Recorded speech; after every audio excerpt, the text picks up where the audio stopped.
Halo semuanya, apakah kalian tahu negara Indonesia dulunya pernah menjadi negara serikat dan banyak sekali peristiwa-peristiwa penting yang terjadi di dalamnya. Jika kalian ingin tahu lebih lanjut, yuk kita simak video penjelasan berikut ini.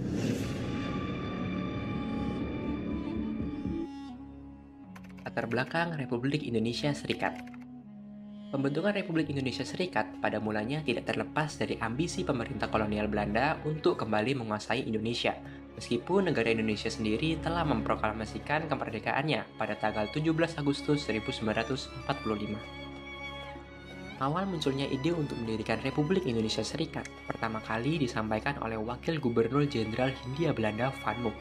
Dalam upaya membentuk Republik Indonesia Serikat, Van Mook menggelar konferensi Malino, yakni konferensi yang membahas tentang rencana pembentukan negara-negara bagian dari suatu negara federal. Konferensi tersebut diadakan pada tanggal 15 sampai 25 Juli 1946. Kemudian pada tanggal 9 Maret 1948, Van Mook membentuk pemerintah federal sementara tanpa melibatkan Republik Indonesia. Pemerintah federal inilah yang akan berfungsi sampai terbentuknya Republik Indonesia Serikat. Pemerintah ini diperkuat dengan diadakan konferensi federal di Bandung pada 27 Mei 1948 yang menghasilkan BFO atau Bienkomst voor Federal Overleg. Namun, pada tanggal 15 Juli 1948, BFO mengeluarkan resolusi untuk mengikutsertakan Republik Indonesia dalam pemerintah federal sementara. Kemudian, pada tanggal 19 Desember 1948, Belanda meluncurkan agresi militer 2 dan menangkap para pemimpin Republik Indonesia. Lalu, pada tanggal 28 Januari 1949, setelah mengetahui bahwa rencana Belanda hanya berupa upaya untuk kembali menguasai Republik Indonesia, Dewan Keamanan PBB mengeluarkan resolusi untuk menghentikan peperangan dan pemulihan kekuasaan di Yogyakarta. Sehingga pada tanggal 23 Agustus sampai 2 November 1949 diselenggarakan KMB atau Konferensi Meja Bundar di Den Haag yang menghasilkan Republik Indonesia Serikat. Dan Indonesia terbagi menjadi beberapa negara bagian. Republik Indonesia Serikat mulai diberlakukan pada tanggal 27 Desember 1949 dengan Soekarno sebagai presiden dan Muhammad Hatta sebagai perdana menteri. Bentuk negara dalam Republik Indonesia Serikat. Negara Republik Indonesia Serikat berbentuk negara federal, di mana federal sendiri dapat diartikan sebagai suatu bentuk negara yang berupa gabungan dari beberapa negara yang menjadi negara-negara bagian dari negara serikat. Pada saat itu, Republik Indonesia Serikat sendiri terdiri dari 7 negara bagian dan 9 daerah otonom.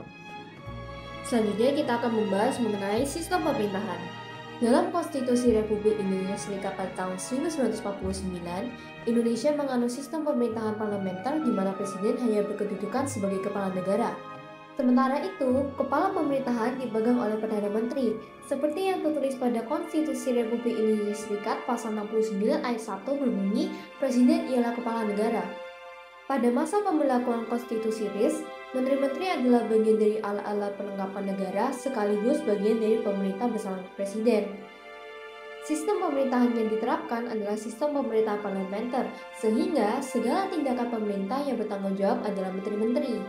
Presiden tidak bisa dimintai pertanggungjawaban, oleh karena itu, segala tindakan pemerintahan harus melibatkan menteri-menteri yang terkait. Sementara itu, keterlibatan presiden hanya bersifat formalitas untuk sekadar mengetahui. Selanjutnya, kita akan membahas mengenai perbedaan antara RIS dan juga RI. Kira-kira, apa sih perbedaan antara RI dan juga RIS? Pertama, perbedaan sistem pemerintahan. Republik Indonesia menganut sistem pemerintahan presidensial, artinya kekuasaan eksekutif dan kekuasaan tertinggi berada di tangan presiden yang merupakan kepala negara. Sedangkan Republik Indonesia Serikat menganut sistem pemerintahan parlementer, artinya kepala negara dapat berupa presiden ataupun raja. Namun, kekuasaan eksekutif paling sering dijalankan oleh Perdana Menteri atau kabinet yang bertanggung jawab kepada parlemen. Yang kedua, perbedaan konstitusi negara. Konstitusi Republik Indonesia adalah Undang-Undang Dasar 1945 yang dimana berperan untuk mengikat atau mengatur negara Republik Indonesia. Sedangkan Konstitusi Republik Indonesia Serikat adalah Undang-Undang RIS yang dimana perannya tidak mengikat selama yang dilakukan tidak bertentangan. Yang ketiga, perbedaan struktur negara. Dalam struktur pemerintahan Republik Indonesia dibagi menjadi 4 lembaga. Yang pertama, lembaga eksekutif yang terdiri dari presiden, wakil presiden, dan juga menteri. Sementara di tingkat daerah ada gubernur dan juga DPRD provinsi. Yang terakhir di tingkat daerah kota ada bupati atau wali kota dan juga DPRD kabupaten atau kota. Selanjutnya ada lembaga legislatif yang terdiri dari MPR, DPR, dan juga DPD. Selanjutnya ada lembaga yudikatif yang terdiri dari MA dan juga MK. Lingkungan peradilan MA meliputi peradilan umum, peradilan agama, peradilan militer, dan peradilan tata usaha negara. Selain itu, terdapat pula Komisi Yudisial atau disebut dengan KY yang merupakan lembaga negara yang menjadi penunjang, pendukung, atau pelengkap bagi MA dan MK yang merupakan lembaga utama. Yang terakhir ada lembaga eksaminatif yang merupakan lembaga yang berkuasa dalam pemeriksaan keuangan negara. Lembaga ini terdiri dari BPK yang memiliki perwakilan di setiap provinsinya. Sedangkan untuk struktur negara RIS sendiri terdiri dari beberapa lembaga tapi tidak sebanyak Republik Indonesia saat ini. Jadi pertama ada Mahkamah Agung Indonesia, kedua ada Dewan Pengawas Keuangan sama seperti BPK, yang ketiga ada menteri-menteri dan juga presiden yang sebagai pemerintahannya. Dan kemudian ada Senat dan terakhir ada DPR yang sebagai badan perwakilan. Selanjutnya adalah penyebab bubarnya RIS. Yang pertama, karena RIS tidak berhasil menjaga kestabilan politik dan ekonomi di Indonesia. Setelah semua lembaga RIS terbentuk, timbullah gangguan dalam ranah politik yang diakibatkan kinerja pemerintah RIS yang kurang efektif dalam menjaga pemerintahan. Kondisi politik ini juga sempat menyebabkan aksi pemberontakan. Selain itu, RIS juga harus menghadapi sejumlah masalah ekonomi. Saat itu, RIS sedang mengalami beban hutang yang besar. Hal ini memicu terjadinya inflasi yang tinggi pada masa itu. Yang kedua, karena ketidakharmonisan dalam pengambilan keputusan. Banyak terjadi perbedaan pandangan yang begitu besar terkait bentuk negara RIS antara golongan unitarisme dengan golongan federalis. Hal ini bahkan sempat menimbulkan peristiwa pemberontakan yang dijuluki dengan pemberontakan APRA pada tahun 1950. Pemberontakan ini dipimpin oleh Kapten Westerling dan Sultan Hamid II. Tujuan gerakan ini adalah untuk mempertahankan bentuk negara federal di Indonesia dan tidak menghadapi negara Indonesia kembali ke bentuk NKRI seperti yang diinginkan mayoritas rakyat Indonesia. Yang ketiga adalah penolakan masyarakat Indonesia terhadap RIS. Sejak semula, masyarakat Indonesia tidak setuju dengan adanya perubahan bentuk negara Indonesia menjadi negara federal. Banyak dari mereka yang sudah menyadari bahwa keputusan ini merupakan strategi Belanda untuk menguasai kembali Indonesia dan berpotensi menimbulkan banyak kerugian serta memecah negara Indonesia. Akhirnya, masyarakat Indonesia berusaha melakukan desakan terhadap pemerintah supaya RIS dibubarkan. Selanjutnya adalah dampak pengubahan RIS. Yang pertama, ada penambahan elemen konstitusi. Di antaranya adalah penambahan tentang hak milik sebagai fungsi sosial, penghapusan senat, penetapan DPR, dan penunjukan presiden. Selain itu juga ada perubahan sistem pemerintahan, di mana seluruh pihak telah menyetujui bahwa sistem pemerintahan di Indonesia harus bersifat presidensial. Selain itu juga terjadi perubahan kebijakan ekonomi. Setelah pembubaran RIS, Indonesia masih menghadapi sejumlah masalah di sektor ekonomi. Yang pertama, dilaksanakanlah kebijakan Gunting Syafruddin untuk mengatasi defisit anggaran dan inflasi. Namun, pada akhirnya kebijakan ini juga berujung gagal karena kondisi ekonomi Indonesia yang terus menurun. Kemudian, dicetuskan juga gerakan benteng oleh Kabinet Nasir, berupa dengan pemberian modal kepada pengusaha pribumi. Namun, kebijakan ini juga tidak berhasil karena terjadi banyak penyelewengan di dalam pelaksanaannya. Kemudian, Kabinet Sukiman juga melakukan nasionalisasi terhadap Reja Pasca Bank. Namun, kebijakan ini juga gagal karena menyebabkan terjadinya defisit anggaran. Setelah itu, diterbitkan pula kebijakan Kabinet Wiloto yang menjanjikan kemakmuran sosial yang adil dan setara dengan menambah produksi bahan pangan bagi masyarakat Indonesia.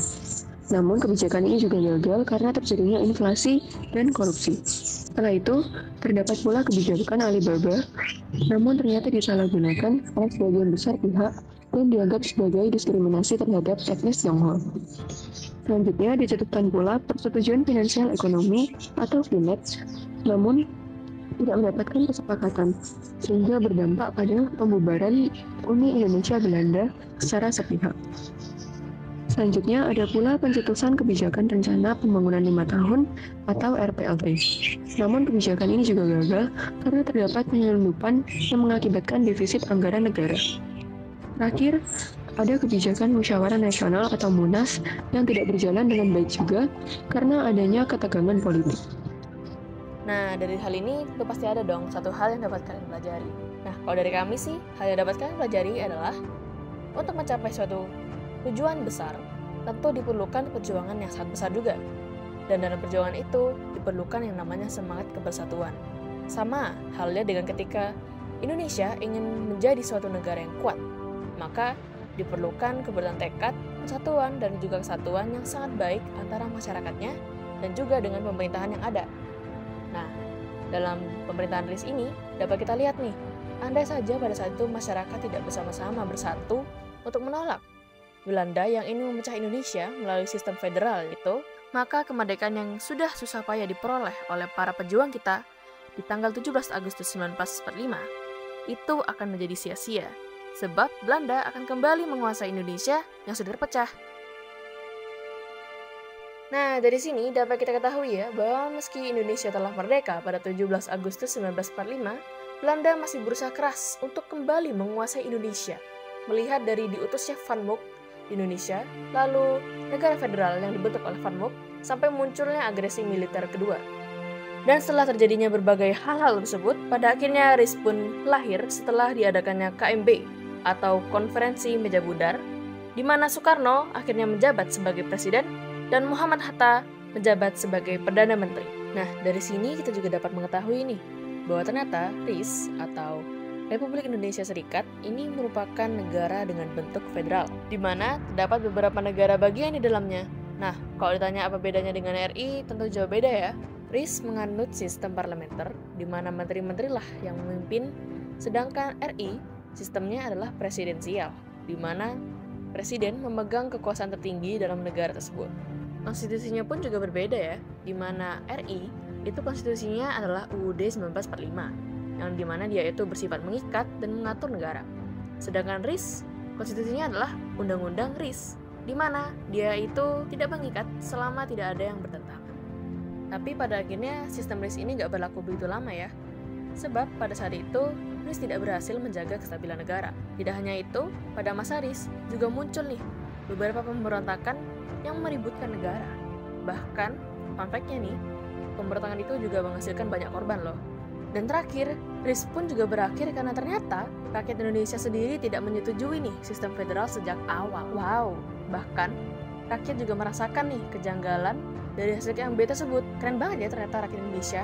Dan tak hanya itu, pada saat itu masyarakat pun juga bersatu untuk memberikan berbagai tuntutan kepada pemerintah. Sehingga pada akhirnya, RIS pun secara resmi diakhiri pada tanggal 17 Agustus 1950. Dan Indonesia akhirnya kembali lagi menjadi NKRI.